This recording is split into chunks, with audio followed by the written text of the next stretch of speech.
बिस्मिल्लाहिर्रहमानिर्रहीम। आज की इस वीडियो के अंदर हम फार्माकोलॉजी को थोड़ा सा रिवाइज करने वाले हैं, थोड़ा सा हटके, यानी हम मीम्स के ज़रिए फार्माकोलॉजी को रिवाइज करने वाले हैं। ओके, तो स्टार्ट करते हैं पहली मीम, जिसके अंदर मेन तस्करा प्रोपेनोलोल का हुआ है।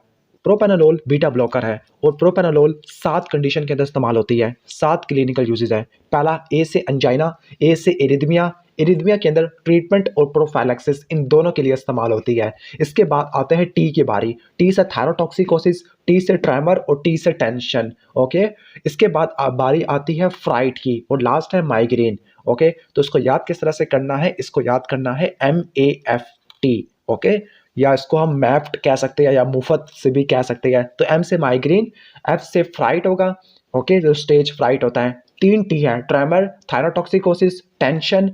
इसके अलावा 2 ए होते हैं, अंजाइना और एरिथमिया। एरिथमिया को ट्रीट करने के लिए और प्रोफाइलैक्सिस दोनों के अंदर इस्तेमाल होती है। अब जो प्रोपेनोलोल होती है, ओरल और इंट्रावेनस दोनों फॉर्म से दे सकते हैं। इसका duration of action 4 to 6 hour होता है और ये CNS में एंटर हो सकती है।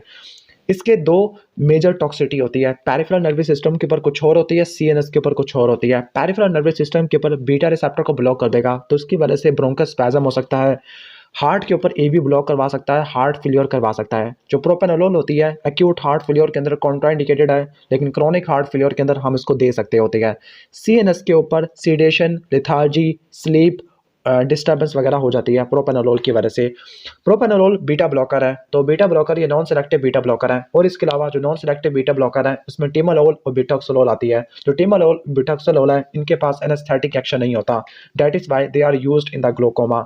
ओके, इसके बाद पिंडालोल है। पिंडालोल के पास पार्शियल एगोनिस्ट एक्टिविटी होती है और ये रिलेटिवली ज़्यादा सेफर होती है एस्थमा के अंदर। यानी एस्थमा के अंदर, डायबिटीज़ वाले पेशेंट के अंदर या विजोस्पास्टिक एंजाइना के अंदर हम बीटा ब्लॉकर को यूज़ नहीं करते, लेकिन हम इन बीटा ब्लॉकर को यूज़ कर सकते हैं। जो लॉन्गेस्ट एक्टिंग बीटा ब्लॉकर है, उसके अंदर होती है नडोलोल, जबकि पार्शियल एगोनिस्ट के अंदर सैनिप्रोलोल, पिंडालोल, एसब्यूटालोल, लेपिटालोल आ जाती है। इसके अलावा कुछ ऐसी बीटा ब्लॉकर होती है, ठीक है, जिनके पास या जिनकी एक्टिविटी रिलेटिवली सबसे ज़्यादा शॉर्टेस्ट होती है। तो रिलेटिवली शॉर्टेस्ट के अंदर एस्मोलोल आ जाएगी।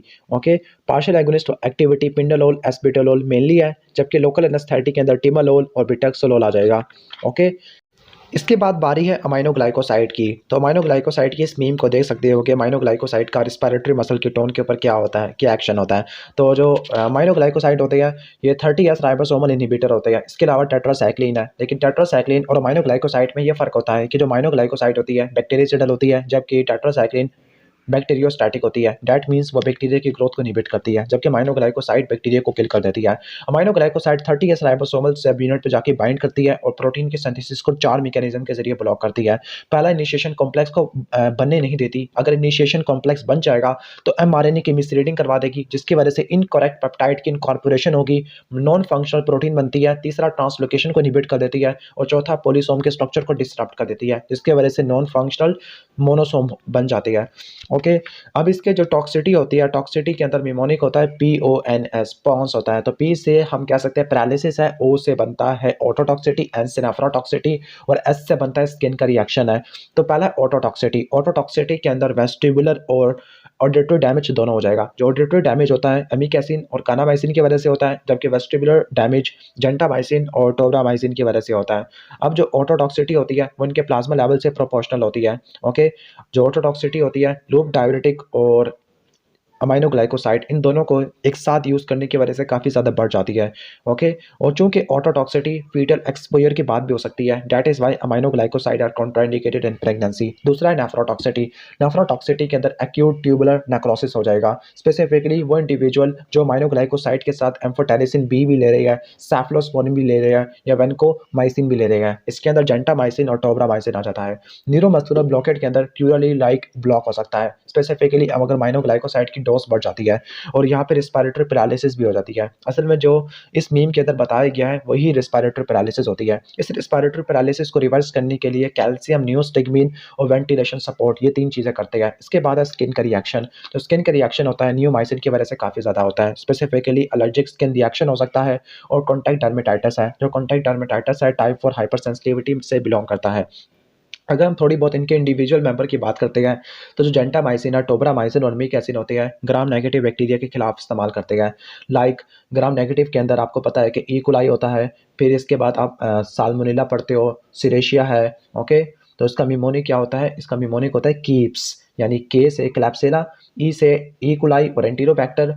इसके बाद आता है पी, पी तीन होते हैं। ओके, तो प्रोटीएस, प्रोविडेंसिया और सूडोमोनास, और एस से बनता है सिरेशिया। इसके अलावा माइनोग्लाइकोसाइड हीमोफिलस इन्फ्लुएंजा, मोरक्सिला कैटरालिस और शिगेला के खिलाफ भी इस्तेमाल हो सकती है, लेकिन इनके लिए ड्रग और चॉइस नहीं होते। ओके, और माइनोग्लाइकोसाइड को बीटा लैक्टेम एंटीबायोटिक के साथ मिला के देते हैं, तब ये साइनोजेस्टिक बन जाती है।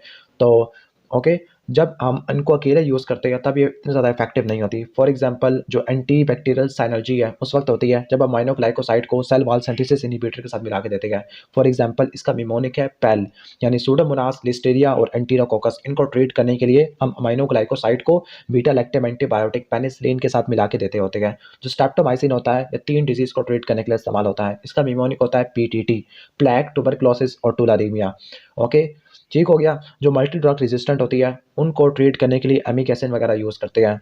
चूँकि स्ट्रेप्टोमाइसिन की वजह से ऑटोटॉक्सिटी हो सकती है, तो उसको जब भी हम यूज़ करेंगे तो सीवियर कंडीशन के अंदर इस्तेमाल करते हैं। जो न्यूमाइसिन और कैनामाइसिन है इनको सिर्फ टॉपिकल यूज़ के लिए अप्लाई करते हैं या ओरल यूज़ के लिए, स्पेसिफिकली बोल फ्लोरा को एलिमिनेट करने के लिए। जो निटिलमिसिन है या सीरियस इन्फेक्शन को ट्रीट करने के लिए इस्तेमाल करते हैं। इसके अलावा जो स्पेक्टिनोमाइसिन होती है, अमाइनो साइक्लिटोल होती है। ओके, ये सिर्फ गोनोरिया के अंदर बैकअप ड्रग के तौर पर इस्तेमाल होती है। स्पेसिफिकली गोनोरिया का वो इन्फेक्शन जो बीटा लैक्टम एंटीबायोटिक्स के से रेजिस्टेंट है, या उन पेशेंट के अंदर जो बीटा लैक्टम से एलर्जिक होते हैं। तो पूरा आपको मैंने अमाइनोग्लाइकोसाइड का रिव्यू दे दिया है। इसके बाद नेक्स्ट मीम है एड्रीनर्जिक रिसेप्टर है, दूसरी तरफ एड्रीनर्जिक एंटागोनिस्ट है, और यहाँ पे पूछा गया है is this norepinephrine. To be honest मुझे अभी तक इस मीम की समझ नहीं आई, लेकिन मैं थोड़ा बहुत आपको बता देता हूँ कि यहाँ पर बात क्या की गई है। जो सिम्पैथोमिमेटिक होती है वो नोरेपिनेफ्रिन होती है। नोरेपिनेफ्रिन अल्फा रिसेप्टर पर बाइंड करती है, बीटा 1 पे जाके बाइंड करती है। इसके अलावा जो एपिनेफ्रिन है अल्फा बीटा पर इक्वली एफिनिटी के साथ बाइंड करती है। जो डोपामीन होती है डोपामीन रिसेप्टर पर जाके बाइंड करती है। जो अल्फा रिसेप्टर होते हैं वो मेनली जी क्यू के से कपल्ड होते हैं। स्पेसिफिकली अल्फा 1 है वो जी क्यू से कपल्ड होता है। जो अल्फा 2 होता है वो इनहिबिटर के साथ कपल्ड होता है। ओके, बीटा वाले सारे के सारे कपल्ड होते हैं स्टिमुलेटरी जी प्रोटीन के साथ, जी एस के साथ। ओके, ठीक हो गया। और यहाँ पे एक खास तरह के एगोनिस्ट भी होते हैं जिनको बोलते हैं बाइस्ट एगोनिस्ट होते हैं। जो बाइट एगोनिस्ट होते हैं कुछ ऐसे यानी ऐसे एगोनिस्ट होते हैं जो ट्रेडिशनल जी एस एक्टिवेटिंग के अलावा कुछ और एक्शन भी होता है। ओके, यानी ये कुछ और डाउन स्ट्रीम एक्शन भी कराते हैं इसके अलावा जीएस की एक्टिवेशन के अलावा। और इसकी एग्जांपल होती है बीटा एरेस्टिन की, क्योंकि बीटा एरेस्टिन एक्स एक्शन को मीडिएट करती है। जो बीटा रिसेप्टर होते हैं B1 B2 B3 ये एडिनालाइल साइक्लेस को एक्टिवेट करते हैं वाया जीएस, जबकि डोपामीन के D1 और D2 होते हैं। जो D1 होता है ये जीएस के जरिए काम करता है, जो D2 होता है ब्रेन के अंदर मौजूद होता है। डोपामाइन के D1 है और न्यूरॉन के अंदर और वेस्कुलर स्मूथ मसल के ऊपर होता है, वहाँ पे डायलेशन करवा देता है। जो कि D2 होता है ब्रेन के ऊपर होता है, लेकिन ये प्री साइनेप्टिक रिसेप्टर के तौर पर काम आता है ऑन पेरिफेरल नर्व। और ये हम कह सकते हैं कि ये GI के ज़रिए काम करता है, D1, जबकि सॉरी D2 GI के ज़रिए, जबकि D1 है वो GS के ज़रिए काम करता है। अब सिम्पैथोमिमेटिक के ऑर्गन वाइज इफेक्ट को देख लेते हैं। तो जो ऑर्गन वाइज इनके क्या इफेक्ट होते हैं सिंपैथेटिक के सिम्पैथोमिमेटिक ड्रग्स के, तो CNS के ऊपर देख लेते हैं। जो कैटेकोलामीन है CNS के अंदर एंटर नहीं हो पाते, जो सिम्पैथोमिमेटिक होती है जो CNS के अंदर एंटर होती है, लाइक एम्फेटामिन और कोकेन, इनके CNS स्टिमुलेंट एक्शन होते हैं। लाइक शुरू में बंदे को अलर्ट कर देते हैं, फटीग को रिड्यूस कर देते हैं, लेकिन इसके बाद अगर ज़्यादा कंसंट्रेशन में ले लिया है तो एनोरेक्सिया हो सकता है, यूफोरिया हो सकता है, इंसोम्निया हो सकता है। जो CNS के इफेक्ट होते हैं ये नोर एड्रीनर्जिक इफेक्ट की वजह से भी हो सकते हैं, या वेंट्रल टैगमेंटल एरिया के अंदर डोपामीन के एक्शन की एम्प्लीफिकेशन की वजह से भी हो सकती है। अगर हम रिपीटेड डोजिंग के अंदर देते रहेंगे एम्फेटामिन को तो इसकी वजह से टॉलरेंस बहुत जल्दी डेवलप हो जाती है और बंदा डिपेंड भी हो सकता है। ज़्यादा डोज में ले लेंगे वेरी हाई डोज के अंदर तो एंजाइटी हो सकती है, एग्रेसिवनेस हो सकती है, पैरोनिया हो सकता है और सीजर्स वगैरह हो सकते हैं। जबकि कोकेन अगर ज़्यादा ले ली तो कोकेन की वजह से सीजर्स हो सकते हैं मेनली, यानी दोनों की वजह से सीजर्स होते हैं। जो अल्फा 2 एगोनिस्ट है डाइक्लोनिडीन है ये वेजो कंस्ट्रक्शन कराती है जब आप इंट्रावेनसली देते हैं, लेकिन जब लोकली अप्लाई करते हैं कंजक्टिवल सैक के अंदर या फिर इंट्रावेनसली तो ये वेजो कंस्ट्रक्शन कराती है, लेकिन जब क्रोनिकली देते हैं तब ये CNS में एंटर हो जाती है और इस सिंपैथेटिक टोन को रिड्यूस कर देती है by activating of alpha 2 presynaptic receptor, और ये ब्लड प्रेशर को कम कर देती है। दैट इज़ वाई क्रॉनिकली ये ब्लड प्रेशर को कम कर देती है। लेकिन अगर आप इंट्रावेनसली अप्लाई करते हैं या कंजक्टिवल साइट में लोकली अप्लाई करते हैं तब ये वेजो कंस्ट्रक्शन कराती है। आइज़ के ऊपर देखते हैं तो जो पिपिलरी डायलेटर मसल होते हैं वो फिनालेफ्रिन को रिस्पॉन्ड करते हैं। ओके, ठीक है। लेकिन एकोमोडेशन होती है वो अफेक्ट नहीं होती। एक्वस ह्यूमर की जो आउटफ्लो होता है वो नॉन सेलेक्टिव अल्फा एगोनिस्ट से फैसिलिटेट करता है। फॉर एग्जांपल आपने पढ़ा होगा एप्राक्लोनिडीन और ब्रीमोनिडीन, ये ओपन एंगल ग्लोकोमा को ट्रीट करने के लिए इस्तेमाल होते हैं। इसके अलावा अल्फा 2 सेलेक्टिव एगोनिस्ट होते हैं, वो इंट्राओकुलर प्रेशर को कम कर देते हैं। असल में जो अल्फा 2 है यही तो एग्जाम्पल आपको बताइए एप्राक्लोनिडीन और ब्रीमोनिडीन है।